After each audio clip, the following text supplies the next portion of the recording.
So as you visit with parents and you see them receive a diagnosis, as we said so many times at all various ages, I know sometimes I feel from parents, or they'll even say to me, they feel like the child they knew is different now. And I tell them, this is the same child that you had before this doctor told you this diagnosis. Your child is still the same person. That seems such a relief to them. Yes, I find that that's a relief too. And of course, there are all of these wonderful things that have been written about how you're still going where, I forget where it is, you're still going to Italy, but you're taking a different route to get there. And I love the picture of that because it resonates with me, and I think it resonates with parents. Okay, and so going back to what is it you want for your child? What are your goals for your child? You can still dream. But you can't dream if you're in crisis, because the crisis is keeping you from dreaming. What do you say to people, or parents, I should say, who are just exhausted and they really can't slow down to think?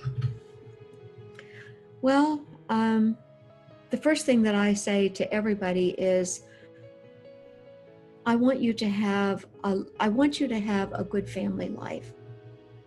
And I could come up with a million things for you to do with your child, but it's more important to me that your family is intact, that your family feels good, that your family likes being together. So I try to get parents to take care of themselves individually and as a couple, to make sure that the siblings are not left behind, that the child with autism doesn't become the focus for the whole family. And once a family is able to accept that, and really, Catherine, a family who's been in crisis for a while wants to hear that, but they're afraid to hear it. But once they hear that, I feel like we're on such a good trajectory that we're not going to turn back. How open do you find families being to, as you mentioned, as we started to talk, how open do you find families being to starting to dream? Some people do it right away.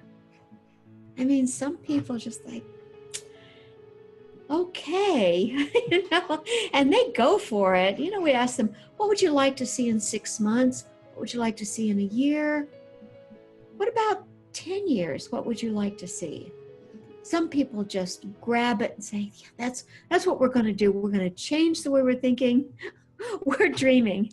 And then other people really, they re-experience the trauma.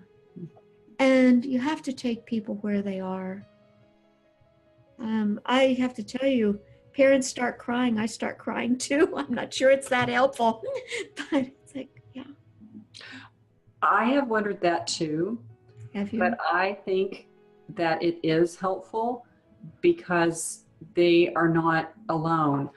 I would say sometimes I don't feel professional at that moment, but maybe what they need is to know somebody connects to them, just like the children need to know that they're connected to. I think the parents need to know that too. So from there, they can dream.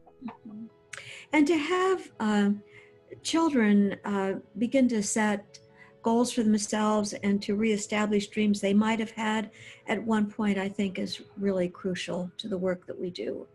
One of the ways that I like to talk to children about their diagnosis is an efficiency-inefficiency model of the brain. Your brain is just fine, but it does some things more efficiently than it does other things. And my brain does some things more efficiently than it does other things. And then I like to compare the two. You're really good at this because your brain's efficient at that. I'm really good at this because my brain's efficient at that. And how for my areas of inefficiency, I have to work harder to accomplish what they accomplish very easily because their brains are very efficient for it. So I think when we have ways to think about it, Like I mean, I have many of these ways, and I'm sure that you do too. When we have those ways to think about it, it encourages the parents, it encourages the person who's on the spectrum, who has maybe just learned what the diagnosis is. And I feel like it encourages us as consultants too, because we have a way to stop thinking about deficits, but we have a way to think about how do we all move forward together? And isn't this exciting?